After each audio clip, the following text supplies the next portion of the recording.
আমাদের জীবনে বেশ গুরুত্ব রাখে মোটিভেশনাল স্পিচ। যখন কেউ প্রথমবার অনুপ্রেরণাদায়ক বক্তব্য শোনেন, স্পিকারের উপস্থাপনা আর আত্মবিশ্বাস দেখে মনে হয় সফল হওয়া কোনো বিষয়ই না। এই বক্তব্য তো আমাকে অর্ধেক সফলতা এনে দিয়েছে, কিন্তু আসলেই কি তাই? বাস্তবতা হচ্ছে শুধুমাত্র একটি বক্তব্য শুনে আমরা শুরুতে যেমন অনুপ্রেরণা পাই, এটি দীর্ঘ সময়ে আমাদের মধ্যে একইভাবে কাজ করে না।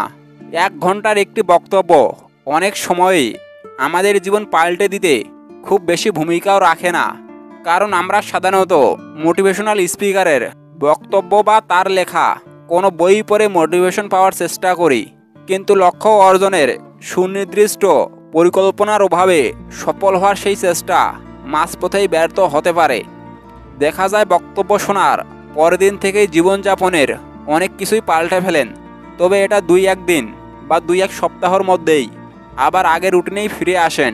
মোটিভেশনাল স্পিকার স্টেজে সফলতার যেমন গোছানো গল্প বলে যান, তার ব্যক্তিগত জীবন ঠিক ততটাই সফল নয়, অথবা তিনি যেসব প্রতিষ্ঠানের সঙ্গে যুক্ত ছিলেন সেগুলোও ভালো করতে পারেননি। তখন শ্রোতারাও সেই স্পিকারের কথা অনুসরণ করার আগ্রহ পান না। মোটিভেশনাল স্পিকার অনেকের সামনে বক্তব্য দেন, তার বক্তব্যের বেশিরভাগ সময়ে নিজের সফলতার গল্প দিয়ে দর্শকদের বোঝাতে চান সবার শিক্ষা, চাহিদা, আগ্রহ, দক্ষতা সে বিষয়ে নাও থাকতে পারে। এই জন্য এসব বক্তব্য সবার জন্য সমানভাবে কাজে আসে না। শুধু প্রফেশনাল মোটিভেশনাল স্পিকারই আমাদের জীবনে সঠিক নির্দেশনা দিতে পারবেন, এটা মনে করা সবসময় ঠিক নাও হতে পারে, কারণ আমরা পরিবারের কোনো সদস্য, শিক্ষক বা বন্ধুর কাছ থেকেও অনুপ্রাণিত হয়ে জীবনে অনেক গুরুত্বপূর্ণ সিদ্ধান্তও নিতে পারি, আর সঠিক পরিকল্পনা ও চেষ্টার মাধ্যমে জীবনে সফল হতে পারি।